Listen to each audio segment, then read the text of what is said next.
श्रीनाथ जी, गुरु गोरखनाथ जी के चरणों में आदेश आदेश आदेश। महामाई महाकाली भैरव बाबा भगवान दत्तात्रेय जी नवनाथ 84 सिद्धों के चरणों में आदेश आदेश आदेश। अलख निरंजन, हर हर महादेव। मैं एस्ट्रो शावर मित्र, एस्ट्रो शावर मंत्र यूट्यूब चैनल पर आप सभी का हार्दिक अभिनंदन करता हूं। आज से बात चलेगी राहु और केतु के परिवर्तन की। राहु और केतु किस प्रकार से आपके जीवन पर प्रभाव 30 तारीख के बाद डालेंगे, इस पर थोड़ा सा मनन करने की आवश्यकता है। देखिए, मेष राशि मंगल देव की राशि है। मेष राशि वाले लोग मंगल से प्रभावित होते हैं। मंगल क्या है? पराक्रम है मंगल, गुस्सा है मंगल, अहंकार है मंगल। रक्त जो शरीर में दौड़ता है वो भी मंगल का ही प्रतीक है। जितना पुरुषार्थ है वो सब मंगल की वजह से ही है। पौरुष बल मंगल है।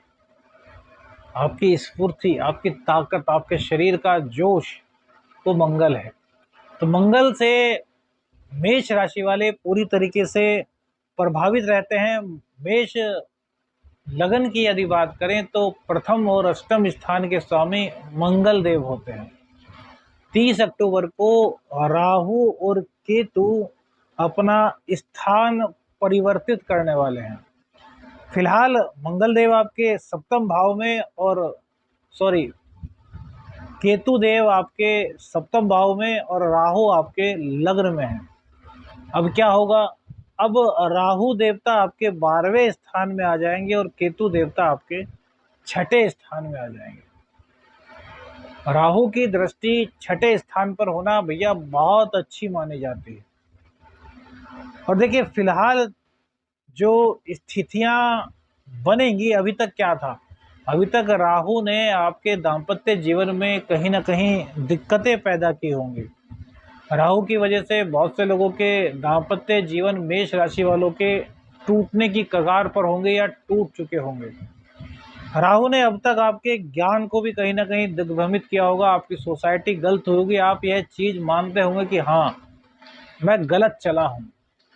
राहु देवता की वजह से आपका जो दैनिक आमदनी का क्षेत्र है उसमें भी कहीं ना कहीं कमी आई होगी। कुछ नशे इत्यादि की आदत आपको इस दौरान लगी होगी पिछले 18 महीनों में, और कहीं ना कहीं आपको धोखे का शिकार भी होना पड़ा होगा। चाहे वह मित्र आपका हो, चाहे आपका दोस्त रहा हो, जिसको भी आपने पार्टनर बनाया होगा उसने कहीं ना कहीं आपके साथ छल किया होगा और आप चाहते हुए भी उसका कुछ नहीं बिगाड़ पाए होंगे। आपको सब पता है कि यार ऐसा इसने किया है, लेकिन कुछ नहीं कर पाए होंगे। उसके बाद कहीं ना कहीं आपके भाग्य को भी राहु ने कम किया, क्योंकि गुरु चंडाल दोष भी आपके लग्न में बैठा होगा। इस दौरान आपको आपने किसी के लिए कितना ही भला किया हो, लेकिन वहां से आपको बिल्कुल भी प्रशंसा नहीं मिली होगी। यदि आपने किसी को अपनी गर्दन भी काट कर दी होगी तो वो व्यक्ति कह रहा होगा कि यार, गर्दन सीधी क्यों नहीं काटी, तो टेढ़ी कटी हुई है। अर्थात आप अपनी जान से चले गए और उसको लग रहा है कि यार, गर्दन तो सीधी कटनी चाहिए थी, तो टेढ़ी काटी हुई है। इस तरह के दौर से आप लोग गुजरे होंगे। अब राहु और केतु का जो परिवर्तन होगा वो किस प्रकार से आपके जीवन को प्रभावित करेगा। देखिए, 30 अक्टूबर के बाद 30 अक्टूबर को राहु देवता वक्री चलते हुए मीन राशि में, गुरुदेव की राशि में आ जाएंगे, और केतु देवता वक्री चलते हुए कन्या राशि में अर्थात आपके 6ठे स्थान में आ जाएंगे। 12वें स्थान में राहु विदेश भाव से संबंधित दिक्कतें आपकी पैदा करेंगे। देखिए, मीन राशि में आएंगे, गुरु की राशि में आएंगे। गुरु और राहु मित्र नहीं हैं। अब मीन राशि में आकर के आपकी यदि कुंडली की बात की जाए तो आपके जो भाग्येश होते हैं और जो आपके द्वादशेश होते हैं वो आपके गुरुदेव होते हैं। गुरुदेव आपके लग्न में, अर्थात भाग्य का साथ आपको मिल रहा है। कहीं ना कहीं भाग्य का सपोर्ट है जो अभी तक आप सरवाइव कर पाए हैं, अन्यथा राहु बड़ी दिक्कत आपके साथ करने वाला था। गुरुदेव ने आपको काफी हद तक बचाया। गुरु चंडाल दोष बना, आपको प्रशंसा नहीं मिली, लेकिन गुरुदेव की ताकत से आपको सरवाइव करने का मौका मिला। लेकिन अब भैया भाग्य का साथ आपको मिलेगा, क्योंकि गुरुदेव अब अकेले मेष राशि में रह जाएंगे। वो अपना पूरा प्रभाव आपको दे पाएंगे, और 12वें स्थान में आकर के राहु देवता कहीं ना कहीं कोर्ट कचहरी के केस से आपको निजात दिलाएंगे। आपके रोग रिपु ऋण को समाप्त करेंगे। देखिए राहु छठे स्थान में और तीसरे स्थान में बहुत ही अच्छा फल देते हैं, लेकिन यहाँ पर राहु की तो दृष्टि छठे स्थान पर पड़ रही है, यह आपके रोग रिपु ऋण को पूरी तरीके से समाप्त करने वाली होगी। जिन लोगों ने आपको धोखा दिया, जिन लोगों ने आपके साथ बुरा किया, अब राहु देवता उनसे बदला जरूर लेंगे। हाँ, एक चीज का ध्यान रखना है कि कहीं ना कहीं आपको बीमारी का सामना करना पड़ सकता है, स्वास्थ्य संबंधी दिक्कत आपको हो सकती है। धर्म कर्म की चीजों से आपका ध्यान भटकाने की पुरजोर कोशिश राहु देव करेंगे। देखिए केतु देव जो है वो धर्म की पताका कहे गए हैं और वो छठे स्थान में आएंगे, अर्थात कहीं ना कहीं वो पीड़ित रहेंगे। और केतु देव के पीड़ित होने के कारण आप धर्म से कुछ विमुख होंगे, धार्मिक गतिविधियों से आपका मन भटकेगा। अब तक क्या था, लग्न में आप कहीं ना कहीं बृहस्पति देव के कारण, किसी भी कारण कहिए, धार्मिक चीजों में जुड़े हुए थे, क्योंकि राहु की दृष्टि भी नवम भाव पर थी और बृहस्पति की दृष्टि भी नवम भाव पर थी। इनके पास 3 दृष्टियां होती हैं गुरुदेव की तरह ही, 5वीं 7वीं और 9वीं राहु के पास और केतु के पास। तो अब राहु की दृष्टि जब छठे स्थान पे पड़ेगी, रोग रिपु ऋण को समाप्त करेंगे, लेकिन आपके खर्चों की अधिकता बढ़ा देंगे। तो खर्चों से आपको बचना है, अपव्यय से आपको बचना है, धार्मिक गतिविधियों से आपको भटकाने की कोशिश करेंगे, लेकिन गुरुदेव आपकी अभी भी सहायता करेंगे।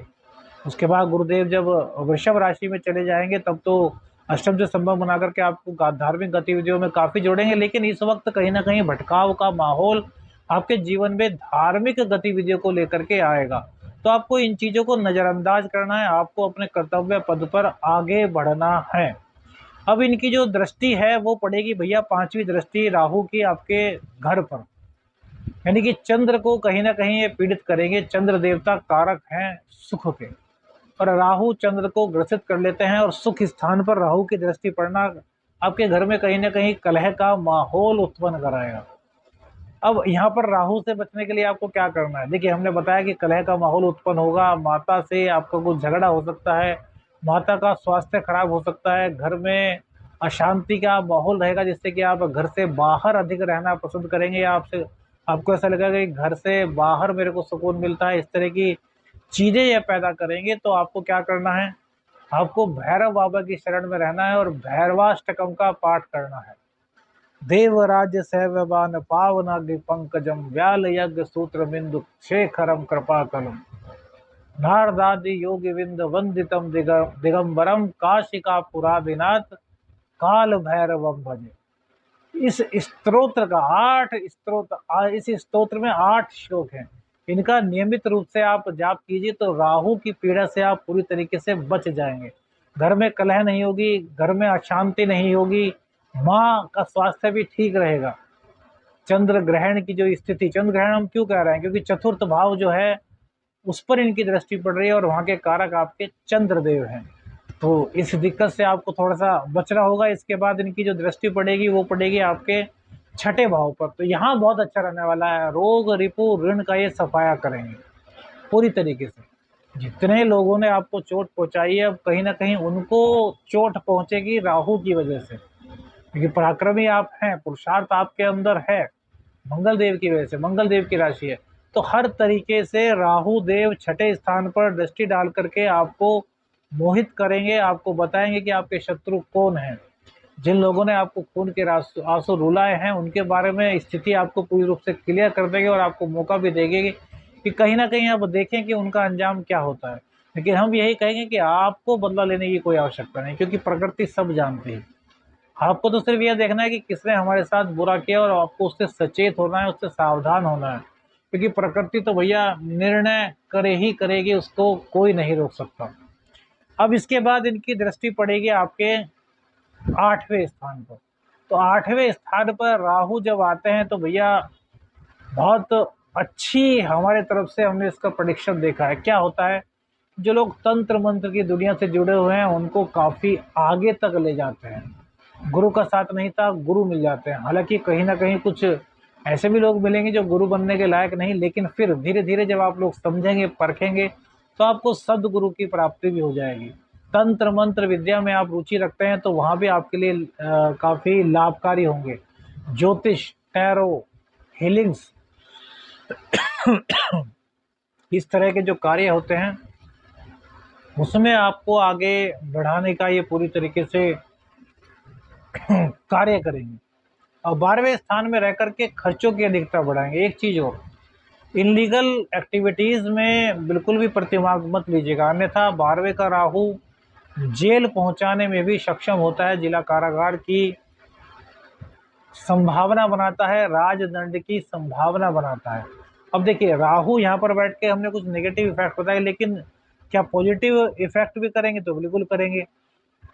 तो राहु के सामने केतु आएंगे, केतु की दृष्टि आपके 10वें भाव पर पड़ेगी और केतु को मंगलवत देखना चाहिए। तो यहाँ पर मंगल देव इस राशि में उच्च के होते हैं, ये शनिदेव की राशि है। तो आपके व्यापार में यहाँ पर केतु देव पूरी तरीके से वृद्धि मचाएंगे, वृद्धि लाएंगे। आपके व्यापार में जो दिक्कतें थी उनको पूरी तरीके से समाप्त करेंगे। केतु देव की वजह से कहीं ना कहीं आपको आध्यात्म और धर्म का सही अर्थ भी पता चलेगा। जो आपके अंदर धार्मिक गतिविधियों को लेकर भटकाव होगा ना, वो एक ऐसा जाल होगा जो आपको समझाने के लिए या आपको समझने के लिए प्रेरित करेगा कि वास्तव में धर्म क्या है, वास्तव में आध्यात्म क्या है। इन चीज़ों से आप अंगीकार होंगे, इन चीज़ों को आप पहचानेंगे कि क्या हमारा कल है, क्या हमारे जीवन का उद्देश्य है और आखिर धर्म है क्या। इन चीज़ों से आपको पूरी तरीके से केतुदेव अवगत कराएंगे। अब इसके अलावा इनकी दृष्टि पड़ेगी, 9वीं दृष्टि आपके द्वितीय भाव पर। तो द्वितीय भाव धन संचय का है, कुटुंब का है। तो कुटुंबी जनों से मेल जोल आपके यहाँ केतुदेव कराएंगे। क्यों? शुक्रदेव की यहाँ पर राशि बनती है और शुक्रदेव आपके 7वें भाव के भी स्वामी हैं। तो यहाँ पर केतुदेव क्या करेंगे कि जब धर्म का आपको सही तरीके से मतलब पता चलेगा, तो उस मतलब को आप सही तरीके से पहचानेंगे कि हमें कुटुंबी जनों से किस तरीके से बात करनी चाहिए, हमारा व्यवहार किस तरह का होना चाहिए, हमें किस तरीके से अपनी अर्निंग को कलेक्ट करना चाहिए। मतलब कि एक धर्म का, एक आदर्श का सही रास्ता दिखाने के लिए केतुदेव पूर्ण रूप से आपको मजबूत करेंगे, अग्रसर करेंगे, प्रतिभाशाली बनाएंगे। तो यह गोचर आपको कैसा लगा कमेंट्स करके जरूर बताइएगा। आदेश अलख निरंजन। हर हर महादेव।